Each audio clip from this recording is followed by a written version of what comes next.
Hey there! This video is a catalog of sorts detailing the kiting patterns for all non-boss creatures in Don't Starve Together as of March of 2022. If you're looking for just one kiting pattern, there are timestamps in the description, each linking to its respective creature. But if you are here to learn what kiting is and to absorb all this fantastic knowledge at once, sit back, relax, and enjoy the ride.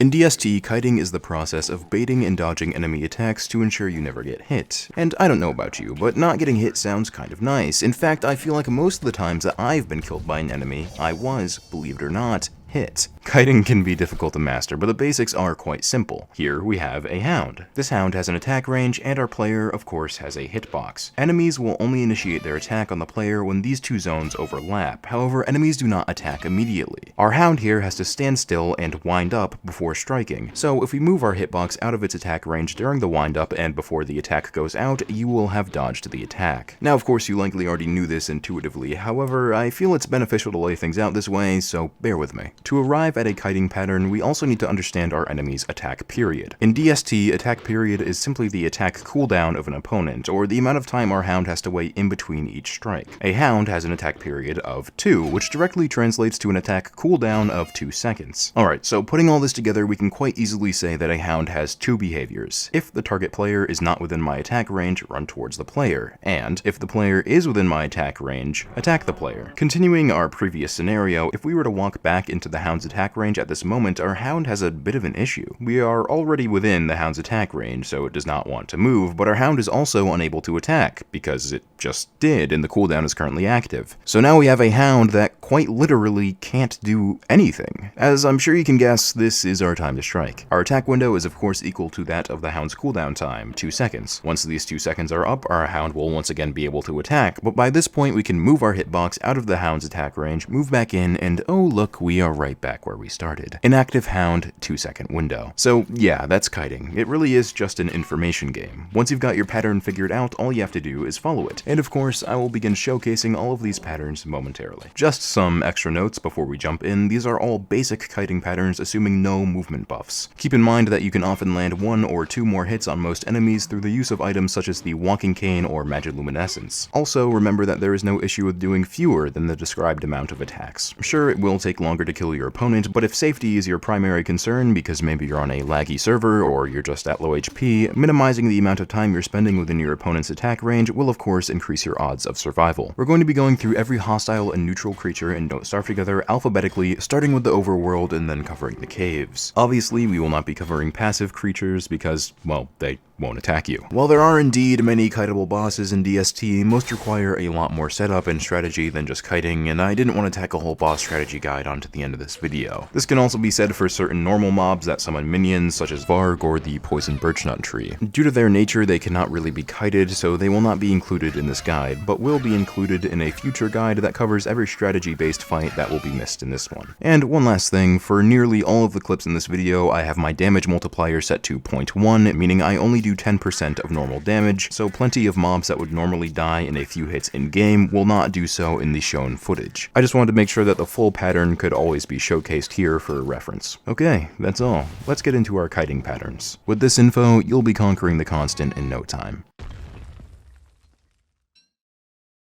Batilisk. Bait and attack, hit once, dodge, repeat. The timing is very tight without any movement accessories. B. Stun lockable. Same goes for killer bees. Beefalo. Since it is a neutral mob, hit it once to gain its aggro, dodge, hit 6 times, dodge, repeat. If you're looking to isolate one from its pack, feeding one grass and then leading it a long distance away is enough to get the job done. Buzzard. Hit once to gain aggro, dodge, hit 2 times, dodge, repeat. These guys can only really be fought when they are trying to eat some meat left on the ground, otherwise they will just fly away when threatened. Catcoon. These guys are surprisingly difficult to actually kite. Their attack range is much larger than their attack animation would suggest, and the odd attack frequency makes it difficult to get an actual pattern going. Thankfully, they have very low health and an even lower attention span. If you hit it once and then walk a little ways away, it will generally just forget about you, especially if there are any birds or butterflies around, so you can just do that a few times. Clockwork Bishop. This thing sucks. I'm not kidding when I say that it is pretty much impossible to kite. Its range is very long, the projectile is much larger than it appears, and the attack frequency and ensures that if you are able to dodge one attack, you will be unable to dodge the subsequent one unless you luck out and it decides to do its brief idle animation before firing. It is possible to kite it with multiple mid-game movement upgrades, but even still, your best bet is just to tank it with some mid-tier armor. Clockwork Knight. Bait and attack, hit twice, dodge, repeat. This is our first enemy that will actually be trying to kite you. Each time it strikes, it will begin backing away before moving in for another hit. This just means that you'll have to be a little more tight with your timings to make sure you hit it before it gets moving in the other direction. Also, it will often do this little aggro animation during the fight. Just treat it as another opportunity to land another 1 to 2 hits. Clockwork Rook. The AI on the Clockwork Rook is a little weird. Once aggroed, they kind of just charge in seemingly random directions, occasionally somewhat targeting the player. Due to this erratic behavior, attempting to land a few hits after each charge can prove quite difficult. Instead, just lure it a ways away from where it spawned. Once it is far enough, it will begin leisurely hopping back to where it came from. You can land a few hits while it's doing this, and then just repeat it in order to take it down. Crawling Horror. Bait and attack, then move in and hold Control F for the duration of 2 swings. The reason for this is that once a Crawling Horror takes damage, it will randomly teleport somewhere on screen, and that includes on top of you, so that second swing is just a safety in case it comes too close. Repeat this process until it dies. Cookie Cutter. Hit once to gain aggro, dodge, hit twice, dodge, repeat. You can just leave them alone, but they will drill a hole straight through your boat. Ewecus. One of the most obnoxious mobs in the entirety of DST, Ewecus cannot really be kited all that conventionally. Upon gaining aggro, Ewecus will attempt to keep you at a distance before firing a projectile with the same amount of unavoidable wizardry as the Clockwork Bishop's projectile that will cover you in mucus, preventing you from moving at all. Ewecus will then proceed to kite the immobile player with repeated drop kicks until they are free from the mucus, at which point Ewecus will once again keep its distance until it lands another shot and repeat. It's got a pretty good strategy down. The only way to really deal with this at all is to either bring with you another player or some minions, as they are able to instantly free you from the mucus, at which point your only reasonable option is to tank the thing until it dies. Frog.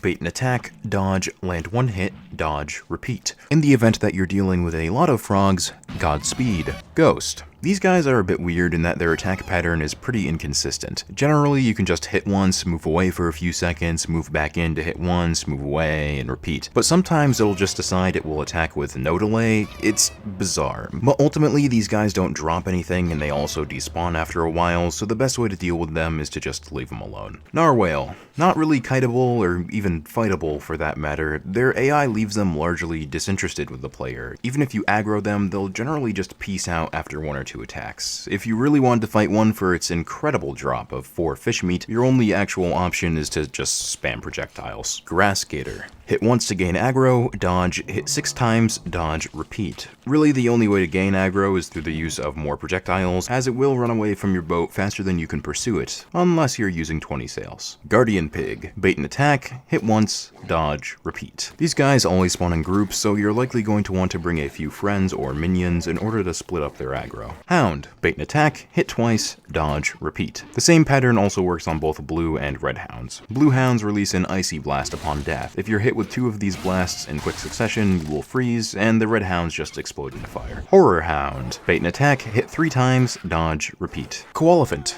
Hit to gain aggro, dodge, hit 6 times, dodge, repeat. Gaining aggro can be a bit tough, but it is possible to trap it in a corner of the map. Otherwise, you can just use a blow dart or run it into another player. Krampus. Hit to gain aggro, dodge, hit once, dodge, repeat. This is probably one of the tightest kiting patterns on this list. I wasn't even able to get it consistently for the footage. If you fight him on a path or a brick road, it will make things a lot easier, but it is still very close given his low attack period. Tanking with basic armor is a fairly viable option given he only has 300 health. Lureplant. The thing itself has no attack, but the Eyeplants it spawns can pose minor problems. While the 1 second attack period is scary looking at first, you can actually get 1 attack off before it strikes, meaning you can safely just hold Control F and plow through them all right to the center as long as you're careful with your spacing. MacTusk N Son. MacTusk N Son's group consists of MacTusk, Wee MacTusk, and 2 Ice Hounds. We've already covered how to handle the Ice Hounds, and Wee MacTusk is passive, so we're just left with the big guy. MacTusk only possesses a ranged attack, being a blow dart that he likes to fire from a distance. Like most ranged attacks, this is nearly undodgeable, and MacTusk's movement speed is greater than that of the players, so you'll either have to bring a friend along to corner him on the terrain, or just bust out some projectiles of your own. Merm.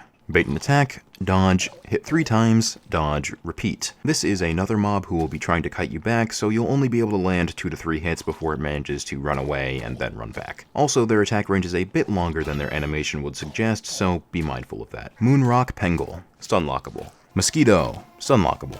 Pengull, like its Moonrock counterpart, stunlockable. The only difference between the two is that this one has a little more health and does a little more damage. Pig, hit once to gain aggro, dodge, hit 2 to 4 times, dodge, repeat. Once again, this is an enemy that will be attempting to kite you, so just be a little quick on your re-entry. Rockjaw, unkiteable. They attack extremely fast with AoE damage, and the only opportunity to fight back is when it's about to jump off the boat, which is damn near impossible to read because it seemingly randomly decides for how long it will stay. They have 1000 health, non-punishable attack behaviors unless you're a prophet, and drop nothing except fish meat. Thankfully, if you successfully dodge 3 of its attacks in a row, it will leave you alone. Saladmander, hit once to gain aggro, dodge, hit 2 times, dodge, repeat. These guys have a deceivingly large amount of health, so you'll be kiting them for a while. Also, when they are ripe, they only do more damage, so the pattern remains the same. Sea Strider, stunlockable. Seaweed, also stunlockable. Just make sure you attack them at night so you don't get executed via firing squad. Shattered Spider. The Shattered Spider has 2 attacks, one being a close range attack and one being a longer ranged spike attack. We of course need to start by baiting an attack, but we want it to be the close range one. The easiest way to do this is to bait a spike attack, move in close, bait a normal attack, and then proceed onto the kite. Hit 4 times, dodge, repeat. Just to make sure you don't dodge too far away as to trigger the spike attack. Skittersquid.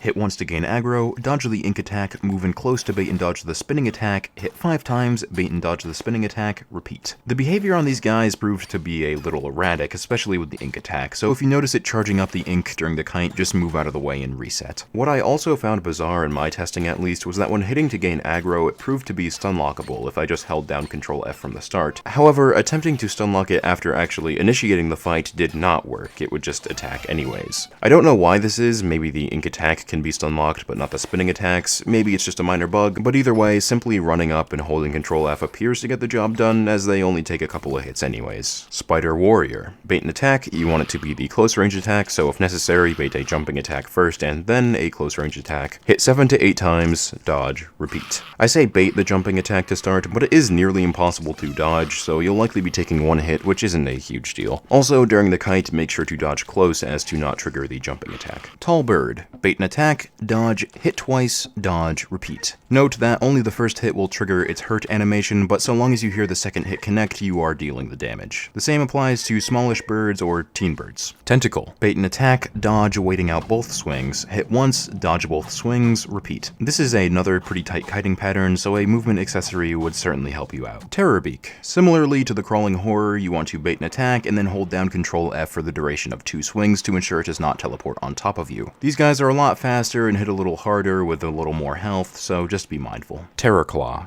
Bait and attack, swing until it dematerializes, recenter yourself on the boat, repeat. These guys are tricky to kite as their range is very large and it is often difficult to judge, but with some practice you can get it down. Also, sometimes it just decides not to move. If this happens, just back up after 3 to 4 hits and reset. Tree guards. Hit once to gain aggro, dodge, hit 3 to 4 times, dodge, repeat. Volt goat. Hit once to gain aggro, dodge, hit once, dodge, repeat. Werepig. Bait and attack, dodge, hit twice, dodge, repeat. Ancient Centipede. Bait and dodge the swiping attack, remaining at a distance to avoid the subsequent slam attack, hit 2 to 3 times, reset, repeat. Bunnyman. Hit once to gain aggro, dodge, hit twice, dodge, repeat. Bunnymen will attempt to flee combat once their health falls below 67, but if you monitor your damage correctly, you can catch them before they run away. This pattern also applies to Beardlords. Cave Spider. Stunlockable. While they are in their shell, they absorb 75% of damage, but if you don't want to deal with that, you can just wait a few seconds for it to come back out and then resume your attack. Damaged Bishop. Like a normal bishop, unkiteable without movement upgrades. Damaged Knight. Same as a normal knight, bait and attack, hit twice, dodge, repeat. Damaged Rook. Like a normal rook, lead it away from its spawn location until it begins hopping back and then strike. Dangling Depth Dweller. Bait and attack, you want the close range attack, so bait the jumping attack first if necessary, hit 9 times, dodge, repeat. Depth's Worm. Bait and attack, hit 5 times, dodge, hit twice, dodge, reset, repeat. Mush Gnome. Not conventionally kiteable, but still very easy to kill. They do not attack the player directly. Instead, once aggroed, they will intermittently release explosive spores around themselves, before continuing to slowly walk away from the player. There really isn't much to say here other than don't walk into the spores when you're fighting it.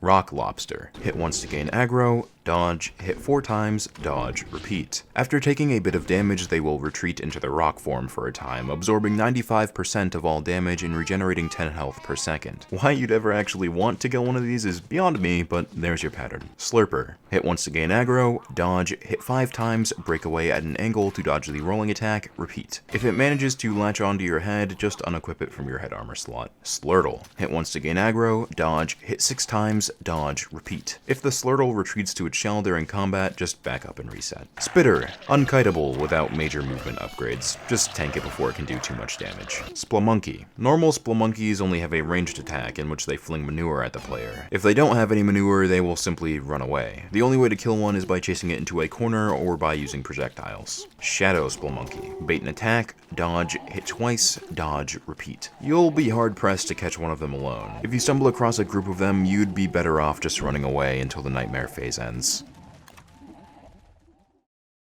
And there you go. There were the kiting patterns for every mob in Don't Starve Together. Once you start getting these down, you'll likely begin to realize that the constant isn't quite as scary as you might have once thought. With enough knowledge up in your database, you'll be able to take down nearly everything the game throws at you. And speaking of adding more knowledge to your database, I plan on releasing a combat guide detailing all the more strategy-based fights and boss fights that were missed here today. So if you enjoyed this video and want to see more from me, be on the lookout for that one. In any case, I hope this video helped you out, and I wish you luck on your adventures within the constant. I've been Dre Cubed, and I'll see you around.